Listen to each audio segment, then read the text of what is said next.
What's going on? You know what I'm saying? Hey, you can see through the mirrors? Yeah. So I'm excited to be back, man.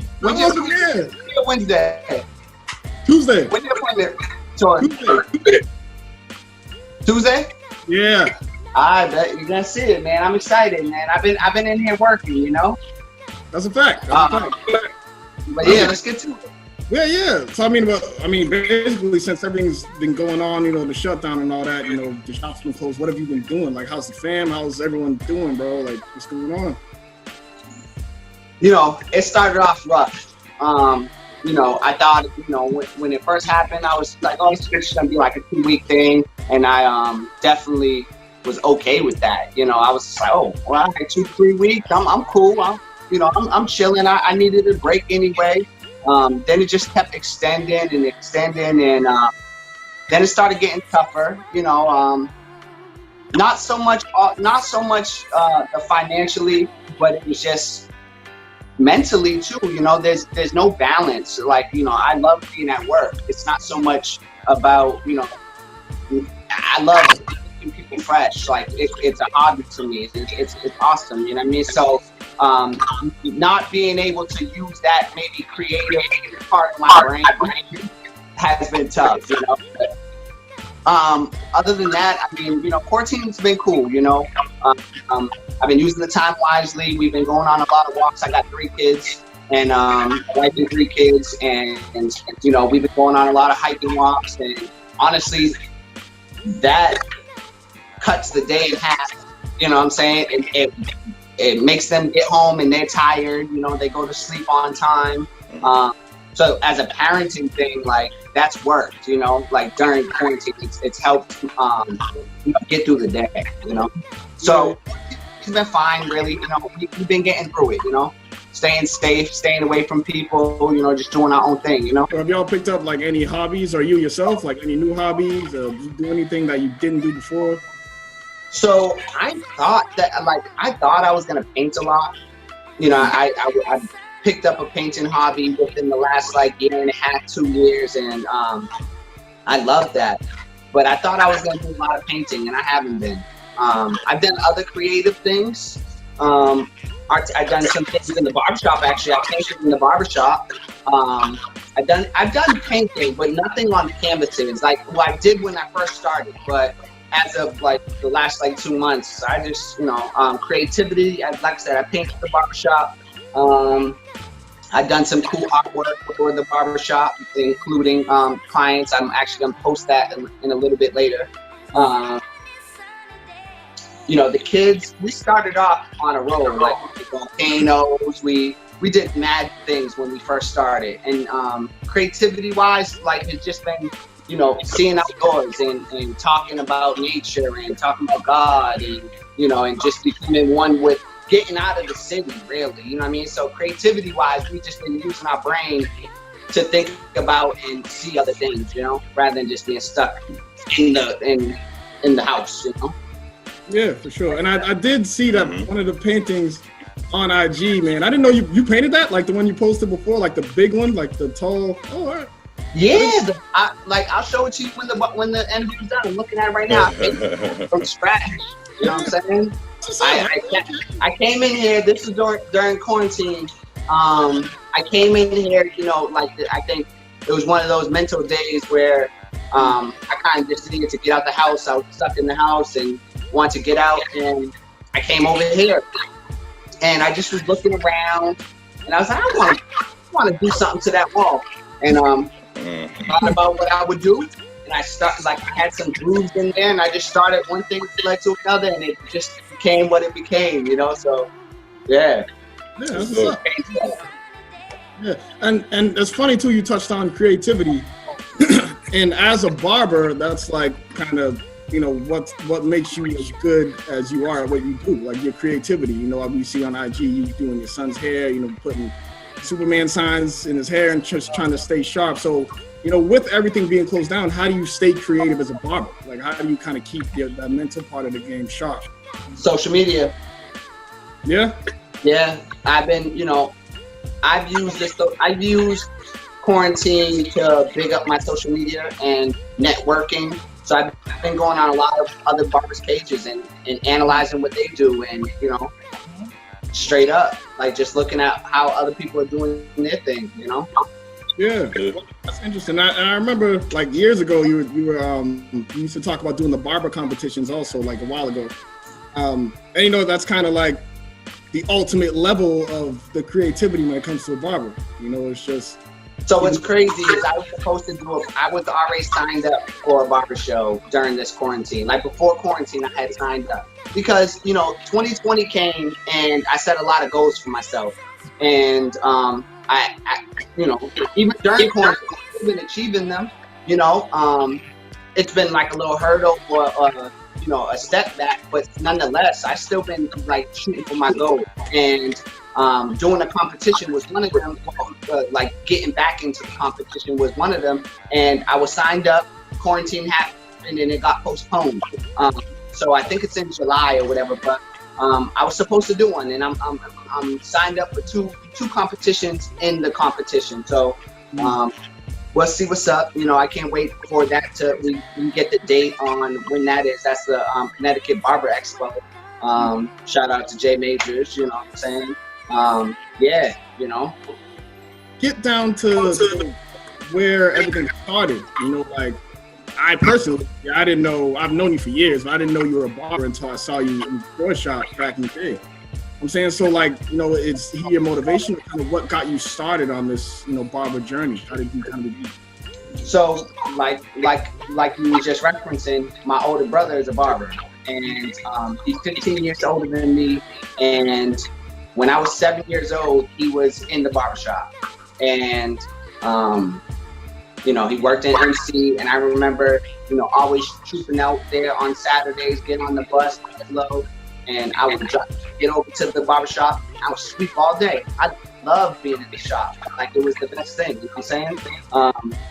So, you know, I would sweep up the hair. I would listen to their jokes, listen to their knowledge. You know, they would pay me, you know, so it was great. It's like from 7 years old to, you know, like 12, that's I was doing it in high school too. But, you know, I was like literally every chance I got, I would go to my brother's barbershop. This is at young, before I ever started cutting. I started cutting in 7th grade, but I'll tell you that story in a second.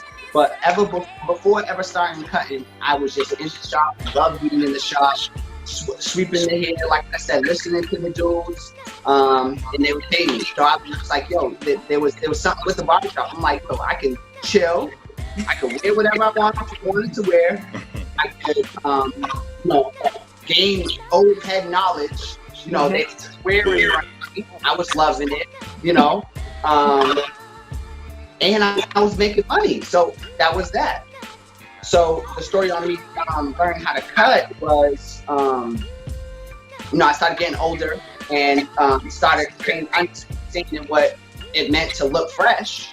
And but my brother was always busy. He's the best barber out there. You know what I mean? And he was always busy. And he stopped like cutting my hair frequently, you know, and my hair started getting long, and family members were like, "Oh, get a haircut." Da, da, da, da. So I started understanding that I was looking rough at times, you know, and you know, I might have asked him to cut. He might have told me he'll get me when he'll get me. So I went into the bathroom and started doing it myself. And I don't recommend it to all kids out there. That's my story. I you know, obviously I've been watching them for years, so there was something to it. So I picked up the clippers, started doing myself, and then he had picked me up. Like, I don't know if this was like the first time I had did it, or after I started getting things, he had picked me up one day, and I had to cross the car to like get in the passenger seat, and he like from his driver's seat, he sees me walk by, he sees my sideburns looking nice, and then I get the car, and he sees me looking quite fresh, and he's like, and he's thinking I cheated on him. He thinks I went to some other barbershop. You know, who cut your hair? Who cut your hair? I'm like, I did it myself. And he was, and it's like the light bulb like burst in his head. He's like, all right, word. He goes, when we get to the shop next time, I'm gonna have to test it out on somebody. And one thing led to another.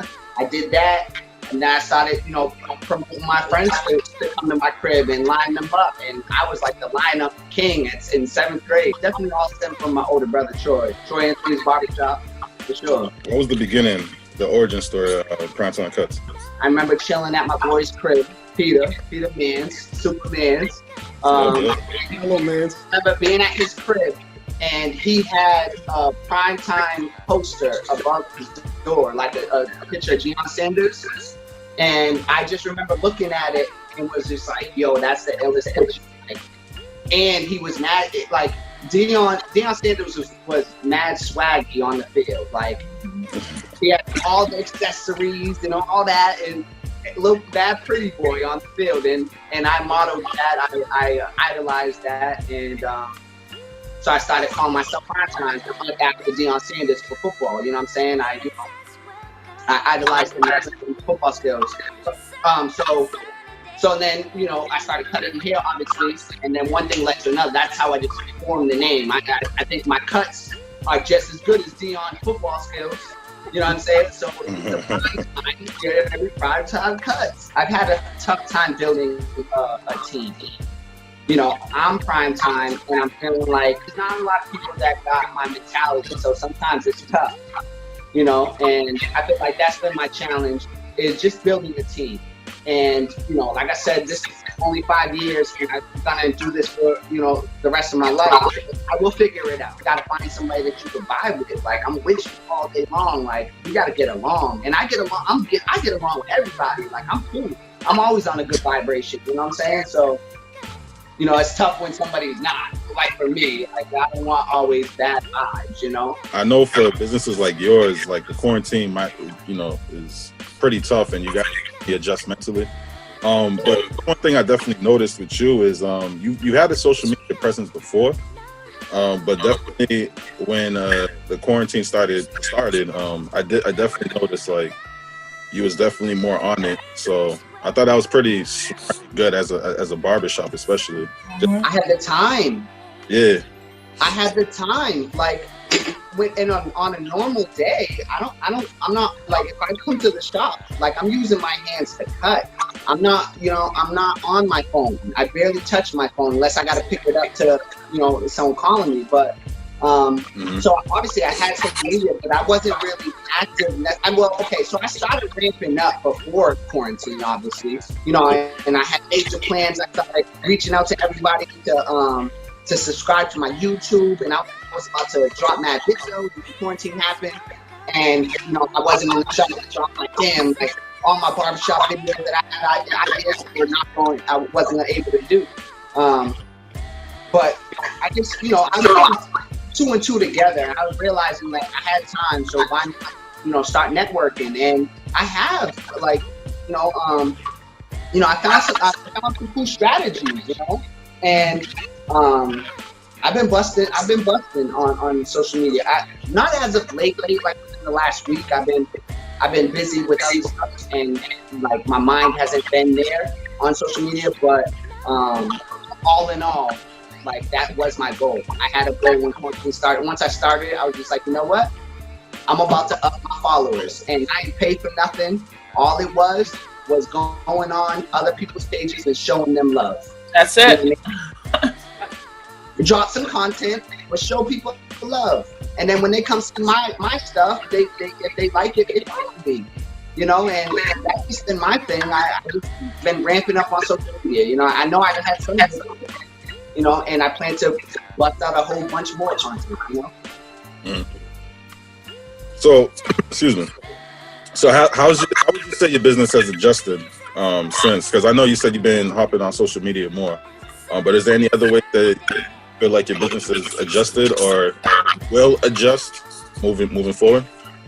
So things will change. Things will change. It's not going to be the same barbershop. No barbershop's going to be the same barbershop. At least for the, I don't know, unless till the temperature of the world goes down. But there's not going to be a lot of like hanging out. There's not going to be a lot of late nights. There's not going to be a lot of extra people in conversation, wild conversation, not a lot of laughing. You know what I mean? Honestly, like, tomorrow when I start work, it's just business. I thought about it. I can't be catching up with everybody. I said, ooh, how's quarantine? We got to put our mask on, and I got to get to the next one. I can't have the next one chilling. So when you come in, I just got to cut your hair. It's strictly business. And I feel like I'm going to catch up with everybody next month. I'm going to cut your hair, strictly business this week, upcoming, and then we'll catch up when everything goes down, because I don't want nobody coming into my business and that's not one of my friends and saying that we're not doing something right. I want to cross the T's and dot the I's. I want to just make sure that I follow their rules. So I ain't trying to get in trouble. That's all that is. Do you feel like the atmosphere of the barbershop will ever be the same again? If the world goes back to normal, then the barbershop will go back. But if the world keeps pumping out fair, then nah. If this is going to be our new norm, where we're scared all the time and we're afraid of germs, and they get, I don't know, get into conspiracy theories, but just like on and on and on, if we continue on with that, nah. Like big barbershops, like I'm fortunate to have a small barbershop, and I don't have too much to worry about. But those barbershops that have multiple, like 4+ chairs, that's going to be tough for them to run business. Mm-hmm. You know what I mean? Because you got to think about all the people in the shop, Being a millennial with 3 kids, how is that affecting you from a parent standpoint and from a parent dealing with 3 kids in quarantine? I'm at work a lot, so it gives me a chance to be home and be, be there 24/7. I know my baby son loves it. He's all over me all day long. Usually it's the opposite. He's on mom dukes, but quarantine with 3 kids. For me, I try to lead by example, and I know how important it is to be not only in my children's life, but I think all fathers should be in their kids' lives. If you had to pick one lesson that you would say you had to deal with, and you would want people to know, like, this is how I dealt with it, this is how I came out, what would it be? I grew up not getting everything that maybe a child would want, and through that failure, I guess, of understanding your situation, through that, it strived me to make sure that my kids didn't deal with that. Mm-hmm. You know what I mean? So, that forces me, and maybe that's a bad word, but that forces me to make sure that I stay with my woman, and stay with my kids, and to just make everything work, because I didn't have that. You clearly played a therapist role, right? Being a barber. So how would you say you've been able to maintain your own mental health during, just in general, through being a barber and taking on a lot of people's problems, and just, in that moment of not being in the stuff right now? Like, is there like a disconnect? Do you feel like something lacking, or how do you adjust? I do. There is something lacking. I don't have the balance in my life. But not to be cliche, but my wife has helped me out a lot. Like, she's, luckily and fortunately, I'm not by myself, so I'm not quarantining by myself. I'm there with my woman and kids. Like, so, she helps me through, even if it wasn't quarantine. When I got things that are bothering me, I go through, we talk about it, and usually she's my balance, and she helps me out. But I do realize that there's an imbalance. I'm not using the usual creativity portion of my brain. Like, I remember there was some days during quarantine that I was just like, oh my God, like I'm bored. Like, what do I, like, she's like, go paint. I'm like, I don't want to paint. Like, she's giving me things to do that were good suggestions, but I was so bored that I refused to do anything. I had my days that were like that. So basically, I had my ups and downs. Yeah. Did I answer your question again? It did. So would you say, I know you probably normally cut your kids' hair, but you seem like you go in. Was that like trying to get out of that time? Yeah, I need to stay active. And I do enjoy doing designs. Want a quick little funny story about these designs? You know, I had to give my children money. Oh. Damn, it's opposite when you're at home. Right? No way. My son was just like, my oldest son was like, Dad, I don't want a design. I'm like, yo, come on, I need something to look good. He's like, Dad, I don't want nothing. He just didn't want to do designs anymore. And I kept forcing, like, my daughter, she didn't want the haircut that she had got. But I'm like, come babe, I'll give you money. So I had to pay them. Success is when you set goals and you achieve them, and that's like you're successful. I mean, you know, I don't think that person A success and person B success is, I mean, it's what you feel in your heart. Like, you know what I'm saying? Like, you know, I live, in a way, I live in my own bubble, and I don't really care what other people are doing. You know what I'm saying? That's kind of why I didn't really like social media, because I didn't like, I think my thought process behind Facebook and all that was everybody just, you know, posting their shit or, you know, or drama about this or that. And I was like, I don't want to be a part of that. I don't care about their lives. That's not going to affect me. And like, if anything, I feel like what social media does is everybody posts when they're smiling. You know what I mean? So I think we get you know, as the viewer, we could get a false impersonation on, damn man, this person's always on vacation, or he's, you know, this person, and then we start thinking like, damn, how come I'm not on vacation? We can't do that. Right. You gotta live your life, I gotta live mine. Maybe vacations isn't part of my life right now, but it will be. I'm not pursuing, I mean, like, it's something that I desire, but it's not something that I'm trying to, that's not my goal. If that was my goal, I could go. You know what I'm saying? I sometimes could be jealous, but that's what I think social media does. It makes us jealous of other people's lives. And I'd rather live in my own bubble and do my own thing. What legacy do you want to leave behind? When people think of me, I want them to always remember good things or whatever. I don't know if that's what you kind of asked if I was going to die. But, like, I just want when people always, when they speak of me, to think of a good thought. I am kind of grooming my son. Yeah.